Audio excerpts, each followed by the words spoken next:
വിശദമായി നോക്കാം. കൊച്ചിയിൽ ഗുണ്ടാ തലവന്റെ വിരുന്നിൽ പോലീസ് ഉദ്യോഗസ്ഥർ പങ്കെടുത്തു. ഗുണ്ടാ നേതാവ് തമ്മനം ഫൈസലിന്റെ വീട്ടിലെ വിരുന്നിലാണ് ഉദ്യോഗസ്ഥർ പങ്കെടുത്തത്. ഡിവൈഎസ്പി ഉൾപ്പെടെയുള്ളവരാണ് വിരുന്നിൽ പങ്കെടുത്തത്. മൂസിന അസു കൊച്ചിയിൽ നിന്ന് കൂടുതൽ വിവരങ്ങൾ നൽകും. മൂസിന, പോലീസ് ഉദ്യോഗസ്ഥർ ഗുണ്ടാ തലവന്റെ വിരുന്നിൽ പങ്കെടുക്കുന്നു. നമ്മുടെ ക്രമസമാധാനമൊക്കെ എവിടെ പോയി എന്നതൊരു ചോദ്യമാണ്. ആളുകളുടെ സുരക്ഷ എവിടെ പോയി എന്നതും ചോദ്യമാണ്. എന്താണ് ഉണ്ടായത്? കഴിഞ്ഞ ദിവസം ഗുണ്ടാ നേതാക്കളുടെ വീടുകളിൽ കേന്ദ്രീകരിച്ച്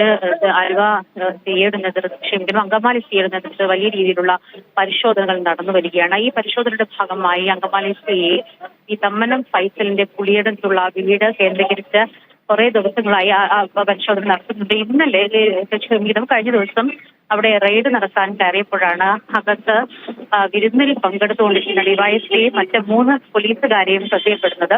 ഈ പോലീസ് സംഘത്തെ കണ്ട ഉടൻ ഡിവൈഎസ്പി അകത്ത് കയറി ഒളിച്ചിരുന്നു നടക്കുമ്പോൾ വിവരങ്ങളാണ് പുറത്തു വന്നുകൊണ്ടിരിക്കുന്നത്. എന്താണെങ്കിലും സ്നേഹം പറഞ്ഞതുപോലെ തന്നെ ക്രമസമാധാനം പാലിക്കേണ്ട അതിനത് സമാധാനം ഉറപ്പുവരുത്തേണ്ട പോലീസ് ഉദ്യോഗസ്ഥർ തന്നെ ഇത്തരത്തിൽ ഗുണ്ടാ തലവന്മാരുടെ വീടുകളിൽ വിരുന്നിൽ പങ്കെടുക്കുന്ന കാര്യം വലിയ രീതിയിൽ തന്നെയാണ് ഈ ഉന്നത ഉദ്യോഗസ്ഥർ ഇക്കാര്യത്തിൽ കണക്കാക്കിയിരിക്കുന്നത്. ഇതുമായി ബന്ധപ്പെട്ട വിശദമായ വകുപ്പ് തല നടപടിക്ക് വേണ്ടി വിശദമായ റിപ്പോർട്ട് സമർപ്പിച്ചു എന്ന് തന്നെയാണ് മനസ്സിലാക്കാൻ സാധിക്കുന്നത്.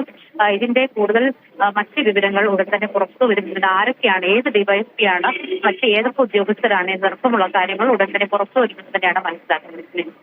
ശരി, കൊച്ചിയിൽ ഗുണ്ടാ തലവന്റെ വിരുന്നിൽ പോലീസ് ഉദ്യോഗസ്ഥർ പങ്കെടുത്തു. ഗുണ്ടാ നേതാവ് തമ്മനം ഫൈസലിന്റെ വീട്ടിലൊരുക്കിയ വിരുന്നിലാണ് ഡിവൈഎസ്പി ഉൾപ്പെടെയുള്ളവർ പങ്കെടുത്തത്. ഇവർക്കെതിരെ വകുപ്പുതല നടപടിക്ക് അടക്കം സാധ്യതയുണ്ടെന്നാണ് മൂസിന അസു കൊച്ചിയിൽ നിന്ന് നൽകുന്ന വിവരം.